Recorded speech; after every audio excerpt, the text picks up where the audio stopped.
Coba, bayangkan Anda adalah komandan dari armada laut terkuat dalam sejarah manusia.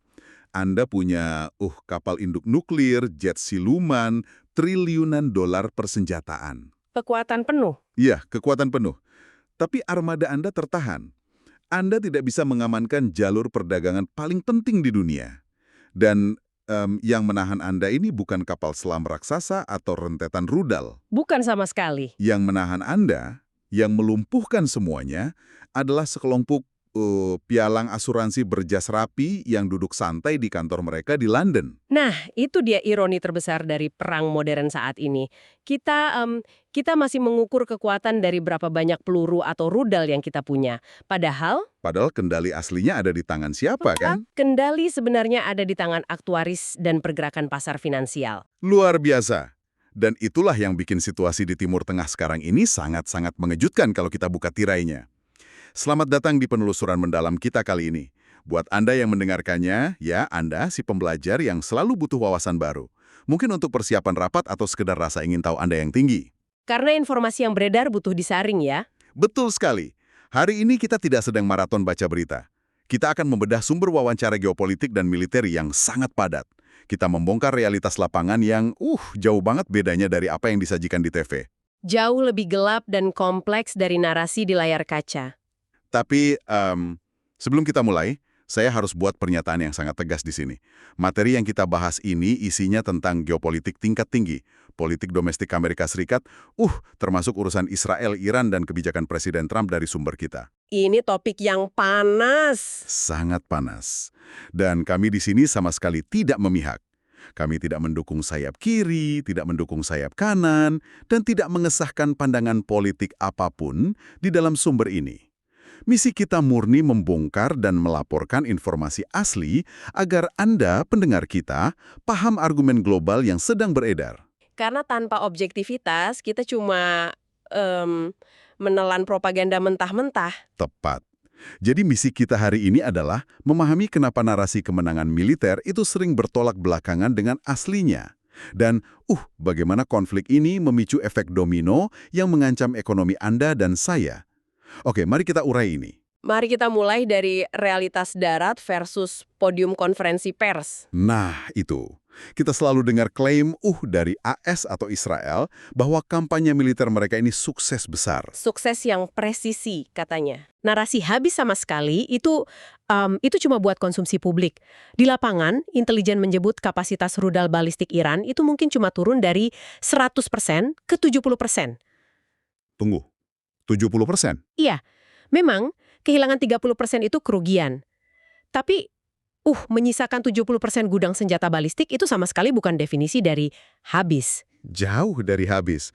Tapi logikanya begini, kalau Iran dibombardir terus, kenapa sistem pertahanan udara mereka kayak membiarkan beberapa serangan masuk?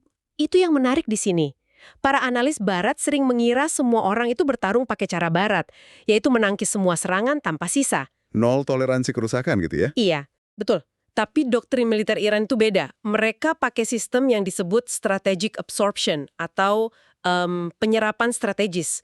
Sistem pertahanan udara mereka itu efektif banget loh buat menembak jatuh pesawat tanpa awak atau drone. Oh, oke. Tapi untuk infrastruktur tertentu, mereka sudah siap menyerap kerugian itu. Selama mereka bisa menjaga kapasitas rudal balistik mereka untuk serangan balik, mereka rela mengorbankan beberapa gedung. Jadi ini ibarat seorang petinju yang berteriak, "Saya menang!" Padahal dia baru saja mundur ke sudut ring supaya nggak kena pukulan telak. Analogi yang sangat pas. Mereka mundur sedikit untuk menjaga pukulan pamungkasnya. Nah, kalau militer AS tahu kapasitas musuh masih 70%, dan mereka tahu mengirim pasukan darat itu ide yang sangat buruk, karena ancaman rudal panggul dan lain-lain, kenapa opsi invasi amfibi ini masih saja dibahas di Washington? Karena ada jurang pemisah antara narasi politik dan realitas taktis. Politisi butuh cerita sukses untuk menghindari penghinaan publik. Mereka butuh kemenangan instan. Jadi mereka memaksa militer untuk bertindak. Iya, tapi militer di lapangan tahu itu bunuh diri. Dan ini kelihatan banget dari pergerakan angkatan laut mereka kan.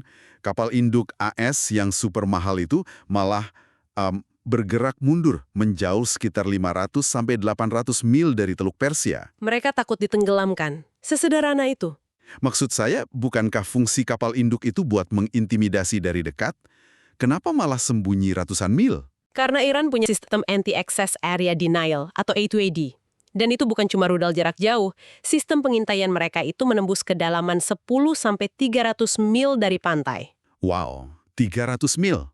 Ya, jadi kalau kapal induk seharga belasan miliar dolar itu nekat mendekat, mereka bukan lagi jadi alat intimidasi, mereka cuma jadi target empuk buat drone murah dan rudal balistik.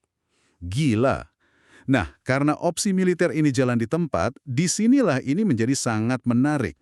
Dampaknya langsung pindah ke sektor yang paling mempengaruhi Anda yang sedang mendengarkan ini, yaitu ekonomi global. Titik cekik utamanya adalah Selat Hormuz. Selat Hormuz. Jalur perdagangan yang lalu lintas komersialnya, menurut sumber kita, sudah anjlok drastis sekitar 95-97%. 15 juta barel minyak hilang per hari. Dan efeknya langsung terasa ke pasar. Di Singapura misalnya, harga bahan bakar jet itu meroket gila-gilaan sampai menembus $231 per barel. Tunggu, $231? Itu pasti akan mencekik harga tiket pesawat dan kargo, kan? Pasti, biaya logistik global langsung meledak. Tapi ini fakta yang paling bikin saya geleng-geleng kepala. Kita sering mengira yang menutup selat itu adalah kapal perang Iran, nembakin peluru ke kapal dagang. Tapi ternyata yang menghentikan lalu lintas itu adalah Lloyd's of London di Inggris. Iya, para perusahaan asuransi maritim. Tolong jelaskan gimana bisa bapak-bapak di London ini punya kekuatan blokade yang lebih nyata daripada kapal induk? Begini, kapal komersial itu tidak akan berani berlayar tanpa asuransi maritim. Ketika perusahaan seperti Lloyd's of London melihat area itu jadi zona perang, mereka menolak memberikan asuransi. Atau preminya dibikin sangat tidak masuk akal? Betul sekali. Dan tanpa asuransi, tidak ada perusahaan pelayaran yang mau mengambil resiko aset ratusan juta dolar tenggelam begitu saja. Jadi, selat itu praktis tertutup oleh kertas polis asuransi, bukan oleh rudal. Ironi yang luar biasa. Dan sekutu AS justru yang paling babak belur di sini. Contohnya India. Di sumber kita disebut mereka itu apoplektik, sangat murka. Karena mereka kehilangan 180 miliar dolar nilai perdagangan tahunan dengan Uni Emirat Arab. 180 miliar. Dan UEA sendiri sedang membayar harga yang sangat mahal karena membiarkan pangkalan militer AS beroperasi di negara mereka. Ya, mereka jadi target yang sah. Dan ancaman Iran itu sangat jelas. Kalau fasilitas desalinasi air atau kilang minyak mereka diserang, mereka akan menghancurkan infrastruktur serupa di seluruh Teluk Persia. Menghancurkan semuanya? Semuanya. Tidak ada air minum, tidak ada minyak. Tapi tunggu, kenapa ini penting banget buat dompet pendengar kita di rumah? Nah, kita harus bicara soal konsep 4F. Food, fuel, feedstocks, fertilizer, makanan, bahan bakar, pakan ternak, dan pupuk. Oke, 4F. Gimana korelasinya? Semuanya berkaitan. Pabrik pupuk modern butuh gas alam sebagai feedstock. Kalau selat ditutup, harga gas meledak. Berarti harga pupuk naik dong? Sangat naik. Petani harus beli pupuk mahal, hasil panen turun, harga pakan ternak ikut melambung, ujung-ujungnya harga daging dan sayur di pasar lokal Anda ikut meroket. Jadi ini bukan cuma urusan militer di ujung dunia. Ini soal harga tomat dan daging di piring kita. Sangat berdampak langsung. Jadi, apa arti dari semua ini? Kalau sekutu dekat dirugikan sebegitu parahnya, gimana nasib aliansi Barat? Gimana dengan NATO? Jika kita hubungkan ini dengan gambaran yang lebih besar, NATO sedang mengalami gesekan yang luar biasa hebat. Eropa menolak keras untuk ikut campur. Menolak ikut misi bunuh diri ini? Betul. Mereka bahkan menutup ruang udara dan pangkalan militer untuk operasi ini. Polandia, yang biasanya sangat pro-AS, malah menolak memberikan baterai rudal Patriot mereka ke Washington. Wow. Kalau negara seperti Polandia saja sudah bilang tidak, berarti aliansi ini sedang retak parah. Karena NATO dipaksa keluar dari tujuan aslinya. Dulu kan dibentuk buat menahan Uni Soviet, sekarang malah dipakai buat alat invasi di Timur Tengah yang merugikan ekonomi mereka sendiri. Eropa tidak mau ikut-ikutan rugi. Dan saat AS dan Eropa saling bergesekan, Tiongkok masuk dengan sangat elegan. Tiongkok secara aktif menawarkan mediasi lewat Pakistan, mereka bersiap menggantikan pengaruh AS di Teluk Persia. Tiongkok bermain panjang. Mereka tidak mengirim kapal perang, mereka mengirim diplomat dan investasi. Dan secara militer, kapasitas Tiongkok itu mengerikan ya. AS memproduksi rudal mungkin cuma 5-8 per hari. Sedangkan Tiongkok bisa jauh lebih cepat. Bahkan Iran katanya sampai meminjam intelijen satelit Tiongkok. Itu rahasia umum. Tiongkok mendukung dari belakang layar. Lalu, di mana posisi Rusia dalam semua kekacauan ini? Rusia sedang menikmati momen ini. Intelijen Barat seperti MI6 memang menempatkan senjata jarak jauh di Ukraina untuk menyerang terminal minyak Rusia. Ya, untuk terus menekan mereka. Betul, tapi Rusia tetap bertahan. Mereka main sabar, menggunakan taktik menunggu tanah mengering dalam 2 minggu ke depan sebelum melakukan pergerakan besar. Mereka membiarkan Barat kehabisan uang di 2 front sekaligus. Ini gila. Apa yang paling menonjol bagi Anda di sini? Bagi saya, ini adalah bagaimana strategi militer era Perang Dunia Kedua itu benar-benar nggak nyambung dengan ancaman saat ini. Maksud Anda soal taktik island hopping? Iya, sumber kita menyebutkan Angkatan Laut dan Marinir AS masih berimajinasi mengulang island hopping, alias lompat pulau ala Jenderal MacArthur, tapi kali ini di pulau-pulau kecil Teluk Persia. Dan itu sangat usang. Menguasai pulau kecil tak berpenghuni di era drone kamikaze murah, itu sama saja mencari mati. Pasukan hanya akan jadi target statis buat rudal balistik. Sangat statis. Ini mengingatkan saya sama anekdot seru dari sumber kita soal Perang Teluk 1991, soal Ghost Troop. Itu cerita yang sangat brilian untuk menggambarkan kepanikan buta. Coba ceritakan ke pendengar kita. Jadi, pada tahun 1991, ada unit Ghost Troop dari militer AS yang panik luar biasa. Mereka berteriak di radio, bilang mereka diserang oleh bom antigravitasi milik musuh. Bom antigravitasi? Kayak di film fiksi ilmiah. Persis. Tapi ternyata apa? Setelah dicek, tidak ada bom canggih itu. Yang mereka lihat cuma suara penerang atau flares dari pesawat Aten milik Amerika sendiri yang dijatuhkan pelan-pelan pakai parachute. Jadi mereka panik sama senjata mereka sendiri. Betul. Dan anekdot ini adalah metafora yang pas. AS sekarang sedang berteriak-teriak soal bom antigravitasi ancaman Iran dan meminta Eropa ikut campur. Dan Eropa bilang, tunggu dulu, itu cuma panik buatan Anda. Kami nggak mau ikut-ikutan hancur. Tepat.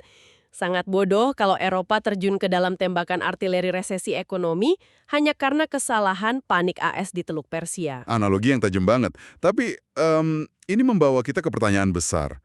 Kalau taktik militernya hancur, ekonomi terjepit, Eropa menolak bantu, kenapa Presiden AS, dalam hal ini Presiden Trump, nggak narik mundur aja pasukannya? Karena dia terjebak dalam perangkap domestiknya sendiri. Perangkap seperti apa? Kita harus kembali ke awal. Bagaimana kampanye ini dijual ke publik AS? Operasi ini awalnya dijanjikan hanya akan berlangsung 96 jam. 96 jam? 4 hari doang? Ya, tujuannya pemenggalan kepemimpinan rezim Iran agar hilang dari papan catur seketika. Dengan begitu, Israel bisa dominan dan AS menguasai minyak.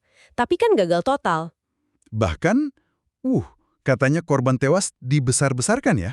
Betul, sumber kita menyebut angka kematian dilebih-lebihkan jadi 30.000 jiwa untuk mendramatisir, padahal mungkin aslinya sekitar 3.000 jiwa. Oke, lalu di mana dilema sang presiden? Di satu sisi, dia sebagai insting pebisnis pasti menyadari ini kesalahan besar. Dia mungkin sangat ingin menarik mundur militer dan bernegosiasi. Tapi dukungan politik dan finansial terbesarnya datang dari miliarder Zionis yang pro-Israel. Oh, jadi para penyokong dana kampanye. Tepat, kalau dia menarik pasukan sekarang, dia akan dianggap melempar Israel ke bawah bus, membiarkan Israel sendirian, padahal saat ini negara tersebut digambarkan sedang berada dalam reruntuhan. Jadi, ini bukan soal strategi geopolitik yang pintar lagi, tapi soal menjaga aliran dana kampanye domestik? Realitas politik domestik menyandera kebijakan luar negeri. Luar biasa rumit. Dan Iran juga nggak tinggal diam kan? Tuntutan negosiasi mereka dari hari ke hari makin liar dan berani. Mereka tahu posisi Barat sedang lemah. Tuntutan utama mereka sekarang adalah mengakhiri batas negara era Sykes-Picot. Buat pendengar yang mungkin butuh penyegaran, Sykes-Picot itu perjanjian pasca Perang Dunia Pertama, di mana Inggris dan Prancis seenaknya menggambar garis lurus di peta Timur Tengah kan? Betul, batas artifisial. Iran ingin itu dihapus. Mereka juga menuntut AS keluar sepenuhnya dari Teluk Persia. Dan diakhirinya kampanye proksi di Gaza, Lebanon, Suriah, dan tepi barat. Gila. Bahkan ada rumor soal Kuwait kan? Iya, pembicaraan bahwa Kuwait mungkin akan digabungkan ke Irak sebagai imbalan atau kompensasi politik. Peta wilayah benar-benar bisa berubah total. Ini mengingatkan saya pada analogi di sumber kita. Situasi militer AS sekarang itu kayak truk besar beroda 18 yang meluncur kencang menuruni gunung, remblong, dan langsung menuju dinding beton di ujung jalan. Dan dinding beton itu adalah kehancuran ekonomi mereka sendiri. Pertanyaan saya buat Anda, apakah AS benar-benar rela menukar hegemoni dolar mereka, sistem yang mengontrol dunia, hanya demi satu aliansi regional di Timur Tengah? Ini memunculkan pertanyaan penting soal uang fiat. Publik AS arus utama itu tidak peduli soal perluasan NATO loh. Mereka peduli soal inflasi di supermarket. Dan saat ini, dolar sedang menghadapi ancaman mematikan dari emas. Ya, krisis ini mempercepat jatuhnya dolar. Nilai emas meroket karena kepercayaan pada dolar memudar. Pakar ekonomi Nassim Taleb bahkan sudah menyebut emas sebagai mata uang cadangan yang baru. Dan Tiongkok menimbun emas itu secara gila-gilaan ya? Tiongkok secara agresif menimbun emas fisik, menyimpannya di Riyadh dan Hong Kong. Kenapa? Untuk mendukung lahirnya Petro Yuan atau Pro Yuan, mata uang perdagangan minyak yang dijamin oleh emas bukan kertas. Jadi, kalau negara Timur Tengah mulai jual minyak pakai yuan berbasis emas, habislah dolar? Habis. Triliunan dolar akan kembali ke AS dan memicu hiperinflasi. Ini sungguh mind-blowing. Jadi, mari kita rangkum apa yang sudah kita pelajari dari penelusuran panjang ini. Kemenangan militer sudah berubah definisi. Betul. Kemenangan sekarang bukan lagi diukur dari berapa banyak bom yang bisa Anda jatuhkan dari pesawat, atau pulau mana yang bisa Anda rebut pakai taktik jadul Perang Dunia Kedua. Melainkan siapa yang mampu menjaga perusahaan asuransi kapal tetap mau beroperasi. Iya, dan siapa yang bisa menjaga nilai mata uangnya tetap stabil. Perang modern ini murni tentang logistik, asuransi, dan aliansi ekonomi seperti yuan yang didukung emas. Bukan sekedar baku tembak. Dan bagi Anda yang mendengarkan, ini bukan cuma cerita jauh di televisi. Tepat. Ini akan langsung mempengaruhi harga tiket pesawat liburan Anda, harga pupuk untuk petani kita, dan kestabilan uang yang ada di rekening bank Anda. Semuanya terhubung langsung. Ekonomi global itu satu organisme yang saling menyambung. Benar sekali. Nah, sebelum kita berpisah, saya ingin meninggalkan satu pemikiran provokatif. Sesuatu yang sama sekali baru untuk Anda renungkan sendiri. Sesuatu tentang masa depan perbatasan itu ya? Iya, kita tadi bahas runtuhnya batas buatan era Sykes-Picot dan bagaimana Tiongkok dengan sabar menjadi pialang perdamaian di sana. Coba bayangkan ini. Bagaimana jika dalam satu dekade ke depan, kita tidak lagi melihat Timur Tengah sebagai sekumpulan negara yang saling berselisih? Melainkan sesuatu yang menyatu. Iya. Bagaimana jika mereka berevolusi menjadi satu blok ekonomi raksasa yang terintegrasi, punya mata uang tunggal, berbasis emas Tiongkok, punya militer yang bersatu, mirip banget dengan Uni Eropa modern, tapi dengan kendali mutlak atas pasokan energi dunia. tepat. Jika itu terjadi, apa dampaknya bagi masa depan peradaban Barat? Apakah AS dan Eropa siap menghadapi blok superpower baru ini? Itu pertanyaan yang akan menentukan dekade berikutnya. Sesuatu yang sangat layak dipikirkan sambil Anda minum kopi besok pagi. Terima kasih sudah ikut bersama kami dalam penelusuran mendalam yang menantang pikiran ini. Tetap kritis, dan sampai jumpa di penelusuran kita selanjutnya.